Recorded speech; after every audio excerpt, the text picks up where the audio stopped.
Rebecca. So first of all, we'd like to go through some of the updates to actually what's happening in Q4. So the main change this year is that Prime Days actually happen in October. This is generally a 1 or 2 day event that happens in July, but with lockdown and COVID-19, they didn't have the confidence probably of doing this in July. So it's actually been moved to October this year now. They haven't chosen specifically what days this will be on this year, so it'll either be probably on a Monday or a Tuesday throughout October. So just keep an eye out for that. There will be an increase in traffic throughout this time. Next Cyber Monday, that will be happening in November, generally running across 27th to the 30th of November. So increase of traffic throughout that time as well, and we'll see a lot more store visits and website visits. Generally what happens as well is that promotions will start happening about 2 weeks before, so just keep an eye out because we might see an influx of traffic beforehand as well. Last year, people did get the Black Friday date wrong, so we did see a lot of increase of traffic as well the weekend before. And last one is a key sales period is Christmas and Boxing Day. So generally we see quite a big lead up in the last 3 weeks of high increase of traffic and strong conversion rates. So a lot of people will be having quite a lot of sales and people purchasing lots of gifts for people. And then afterwards will be a lead up to Boxing Day and the January sales as well. So one of the new updates for Amazon is for their sponsored display. This is only in beta in US and Canada. So I expect this will be out in the UK probably early next year, as normally it comes out a few months after it's happened in the US. But it's a new feature for product display for product targeting. So sponsored display is ads for display across Amazon only. They appear generally in product pages and throughout search results pages on the search results as well. And generally what this new update is going to do is it'll be able to advertise multiple products in one campaign. So at the minute, sponsored display is quite limited. You can actually only choose one product for each campaign. So if you have a multiple of 10 to 15 products that you want to advertise, show display ads for, then you would actually have to create a lot of different campaigns. Whereas now at being able to add multiple products to this, you'll be able to group them in categories a bit more and have a bit more of control on spend because it'll be a lot more easier to manage with reduced amount of campaigns. With having multiple products in the same campaign, there will be a bit more access level to detailed reporting as well. You'll be able to see kind of how each product is performing to your KPIs, so whether it's ACOS or ROI, and just optimize based on that, whether you want to pause or add in more products as well. And there'll also be a bit more product detailing towards actually the targeting itself. So if you're targeting multiple audiences or category targeting, you could then start optimizing off the back of that. This will also help you start being able to have more flexible bidding options as well for both of these options. And then another point would be great is to utilize the negative targeting they're adding in. So if there's areas that you no longer wish to appear on, or just to make sure you're not actually overcrossing between any two categories, you can start adding in negative categories. And hopefully they might start following this up with like some negative keywords that you can add in as well, or ASINs you're appearing in.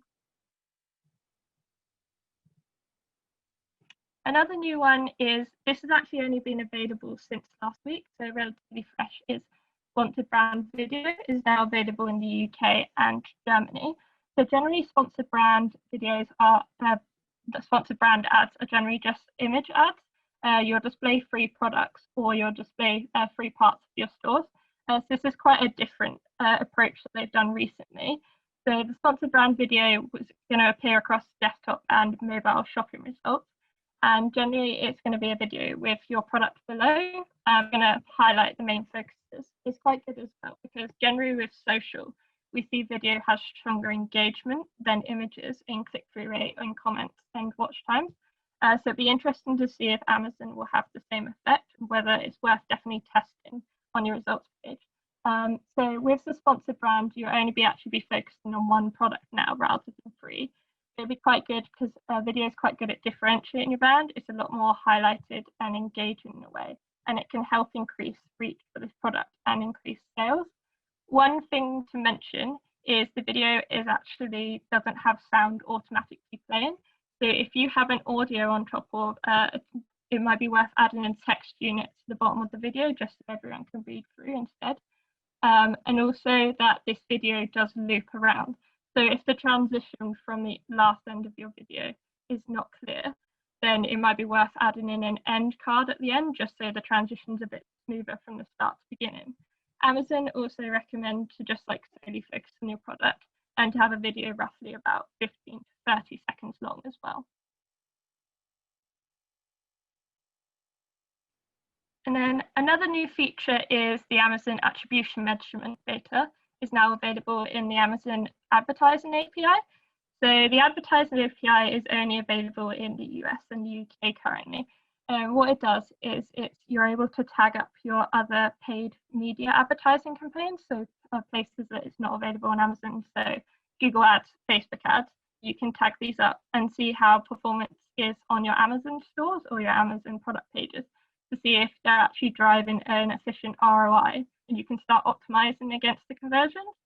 Without this, you can't actually see how it's performing on Amazon currently, because you would, from your Google Ads platform, you wouldn't be able to see further from the click.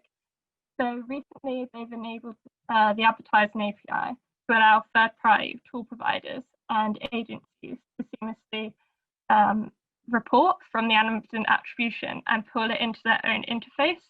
So this will be a bit more easier because you'll have a bit more streamlined reporting across channel marketing campaigns, and you'll be able to optimize a lot more easier to help improve your ROI as well. And another very new feature as well, they've only just released this recently as well, is that you can create and schedule multiple versions of your Amazon store.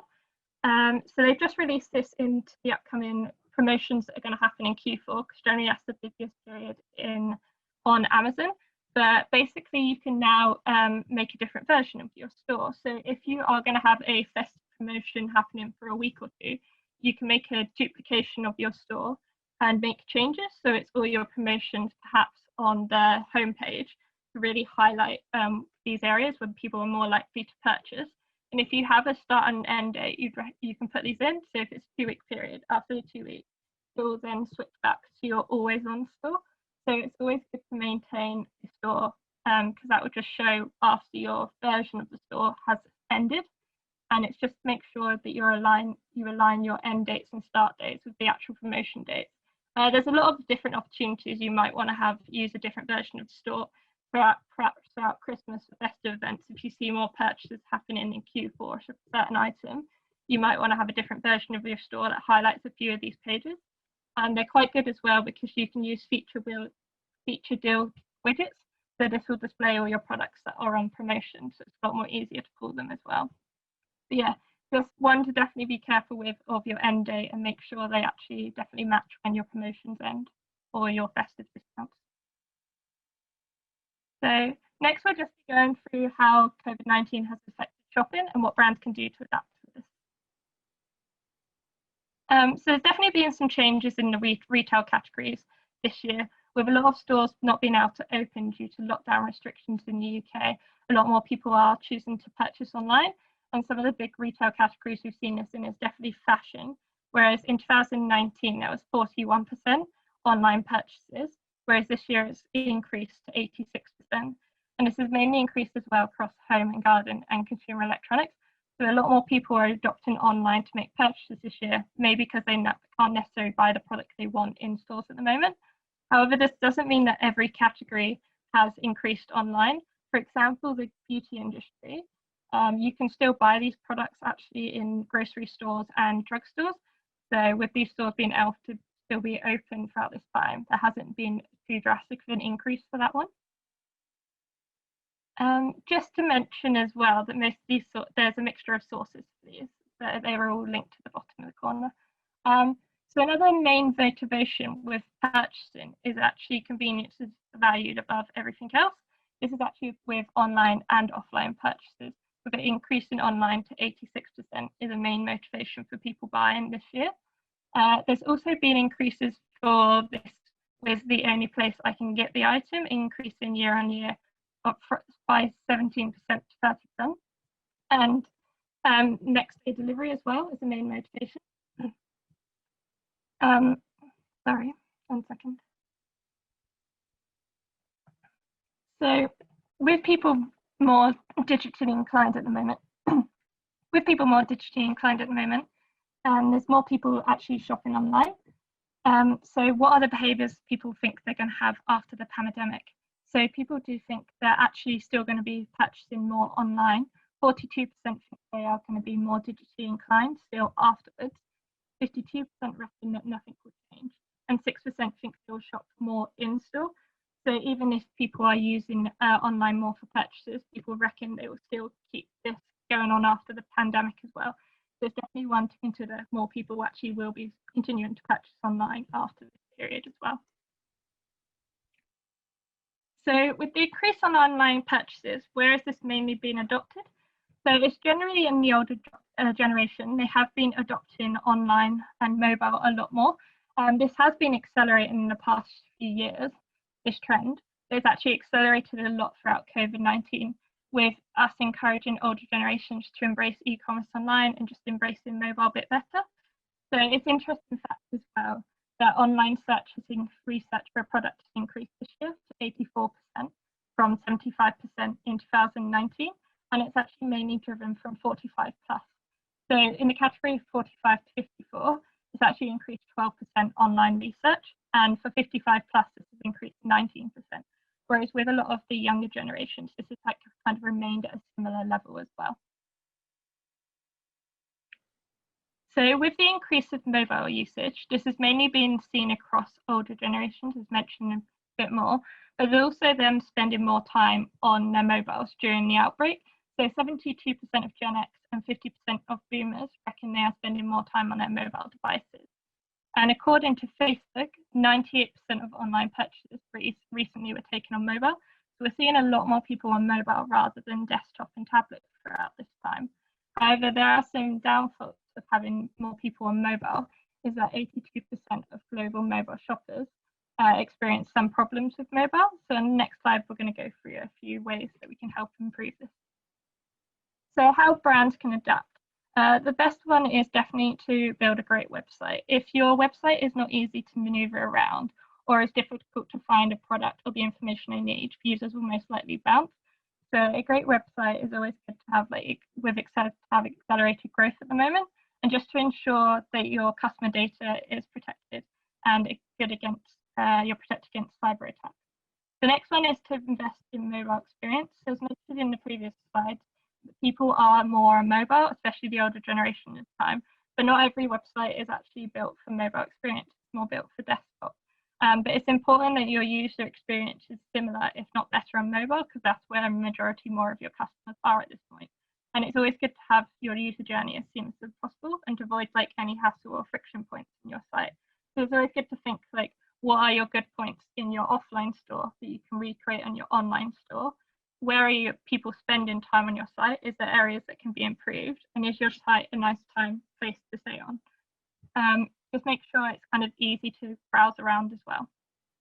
Another one is to consider discounts. So at this point in the year, especially with COVID and lockdown, people are a bit uncertain and they are actually actively looking for products that are lower priced than what they originally were paying. So it's always good to have discounts or offers at the time, or to at least ensure you have a competitive price, because with more people online, it is a lot more easier to look at other competitors or have research on what other people are offering for the same price-wise for the same product. So it's just best to ensure you at least are competitive as well.